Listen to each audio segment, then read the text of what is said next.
Where was I? I have no idea now. Clothes coming out of my eyeballs. But here's the thing. All right. 98% of those clothes in my closet are designed and manufactured by me. From when I had my clothing company, Dion-Jones Limited, my plus-size clothing company. I would say if you came to my house and said, how much of these do you wear? How much is this span of my hands? 2.5 feet-ish? Mm-hmm. Mike, yes. Mm-hmm. That's all I wear of those 30 feet of clothes. Sure.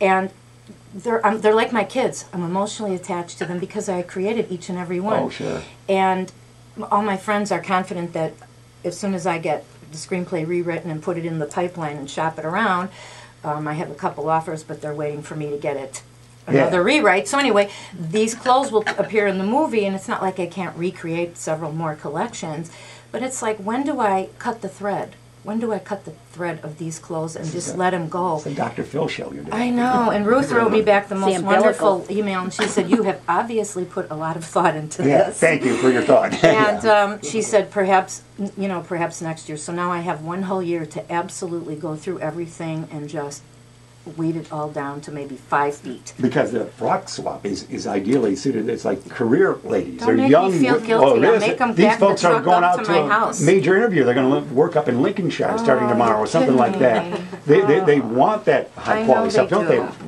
Listen, don't make me feel any worse. No, I'm just saying that you could probably give up half. Even I could probably give up half of my baseball card collection, I think. At least. Maybe. Listen, I have a parable for you. Ready? Yeah, for Mike. He takes over here. Once upon a time, on a day long, long ago, there lived a woman who did not whine, nag, or itch. That's allowable. And that would be me. But that was a long, long time ago, and it was just that one day. The end. Nice. You're listening to the Laurie Dion-Jones Show on WRMN 1410 AM, and if you've got something to say, we would love to hear it at 847-931-1410. And I'll tell you something else that was sent by my friends in New Orleans. Nice. Are they listening today? Yes, actually, I know they are. I'm sure they are. Do your Orleans accent. I don't have a New Orleans accent. Take it. Nolans? Yeah. Nolans. Go ahead, I have Nolans. a Nolans accent. Laura. That was good. That's how they call me, Laura. Anyway, I have Something of Betty Davis. time for the motivational quote of the week. He who gains a victory over other men is strong, but he who gains a victory over himself is all-powerful. Wow. Lao Tzu, he was a Chinese philosopher from 600 BC, can you imagine? Founder of Taoism and Taoism. So if you want to gain a victory over yourself, I suggest you come join us for Elgin's Biggest Loser 3, beginning Wednesday, September 15th. But you really got to want it. Don't waste your time. Don't waste your money. Don't waste my time. And we are going to gear it also toward a corporate challenge. So if a bunch of you kids out there work for corporation, Provena, Sherman, Fisher Nuts, name some more corporations out here, ECC, try and get a group together and get sponsored by your corporation or your organization, and I guarantee you it will be big fun. And let's see, by the way, our good friend Nick Farocki of Ballistic Fighting Methods, remember he was out 2 weeks ago, I think, is having a wonderful women's self-defense seminar on Saturday, August 7th at Spring Hill Gym, noon to 4. 2 ladies or girls for a special price of $100, and it's normally $100 per person, so that's like 2-for-1 special, and I'm attending because I have a couple of self-defense questions of my own to ask, some, certain issues and different things. So I encourage all women, if they have the time and the money, to come 2-for-1, $50 each, get a girlfriend and come on down and flip ourselves around the mats. And ladies, Nick looks like young Billy D. Williams. So Nick is, yes. Yeah, he's a handsome lad. Yes. 4 hours with Nick, $50. Let me just say this. Where's the story going? Is this another screenplay? No, what was that? No, I don't know what this was. Where'd but you anyway, go with that? Yes. Listen to this. Listen to this. I got something to tell y'all. Nick reads a lot, and he emailed me the following info. Remember when I said that thing I saw on the side of a truck when I was really depressed and everything, and it says, failure is not an option. I saw this on the side of a truck on the expressway. I'm filling in Laurie. And you're never really depressed, though. No. Oh, please. Yeah. And guess who it was said by? The guy named Eugene Kranz, K-R-A-N-Z, and he's a retired NASA flight director and manager and a recipient of the President's Medal of Freedom. And guess what the name of his book is? Failure is not an option. Mission control from Mercury to Apollo 13 and beyond. That's great. Well, I thought that was rather cool. No, because I heard him talk a little bit with you last week as well. That's an exciting concept. They could track that down. Yeah, I was impressed. Who did we give credit to that line? We gave that to George Steinbrenner, who stole it from somebody. No, I thought it would maybe be Patton. Patton, okay, right. But or Nixon's president, when it's basically said to a certain degree, when they have no options and they just bring in a box of everything. Here's what they've got up there in the capsule. Make something work. Remember that? And they walk in with that figures on. That's basically the frozen moment in time. Isn't that what you guys do to me every Wednesday? Yeah. Here's a box of stuff. Here's a box of microphones. Turn them on and see what happens. Something like that. And your YouTube camera. Let me ask you this. Who said, let your conscience be your guide? This seems like episodes of Jeopardy. Like I'm going to prayer. Let's bring the house together. Mike, any ideas? Let your conscience be your guide. Yes, he's able to repeat. Oh, YouTube's she coming knows, through. You know? Oh, Yeah. he was born in Hannibal, Missouri. Yeah. It's Jiminy Cricket. Yeah.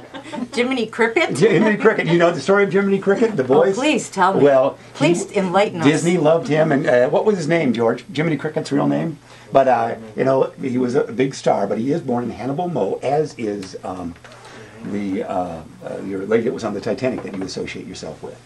Molly Brown? Yeah, she was born in Hannibal, Mo in 1867. A lot of people associate me with the unsinkable Molly Brown. See? How did you know that? I believe I listen to your shows. You don't correct me if I'm wrong. I go home and study the YouTube tape. You said it on the air a few weeks ago. They think I'm just here reading these Allen and Son spots. Listen. Oh, yes. Let your conscience be your guide. It was the other night my husband said to me, gee whiz, I just don't feel like going to the club and work out. What do you think? And I just looked at him and I said, let your conscience be your guide, honey. Thanks, Orleans again. And so that's, his conscience was his guide, and he ended up going to the club. All right. Well, I'll tell the Jiminy Cricket story in another story.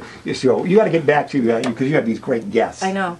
And we've had fun. Mike, anything else from you? No, I'm just here and enjoying my day. Darlene, YouTube camera? I'm fine. Okay. Oh, she was involved with Fiesta Salsa. Was a huge success. Darlene was involved with that. You know that, don't you? Well, but no, I was well, on the canoe trip this weekend. What's that? I was on the big canoe trip. Yeah, you're right. Why was I mad? I wasn't 51 of us. invited. Wow.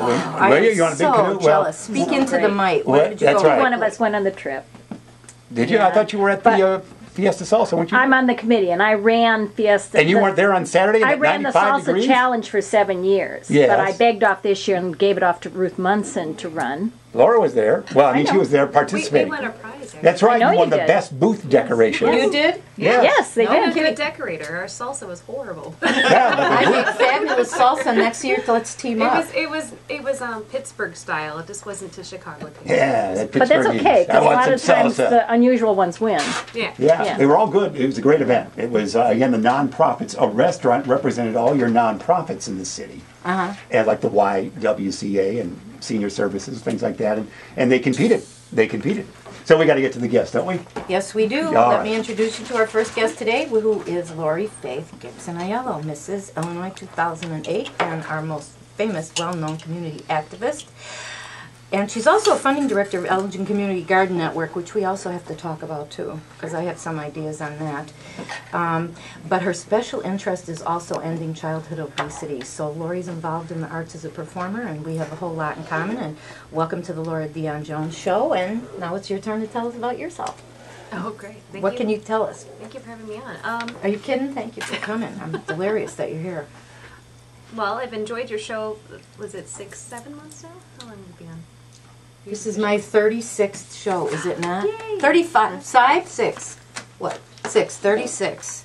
Since Wow. November. And since November, and you've been listening? I have. Oh my God. Well, Thank you. I've been listening since the Image Awards. I think I met you there. Yes. And then I said, oh, I need to tune in, make a special effort. And thank God there's streaming online, because I'm usually at work from 3 to 4, so it helps out a little bit there, too. So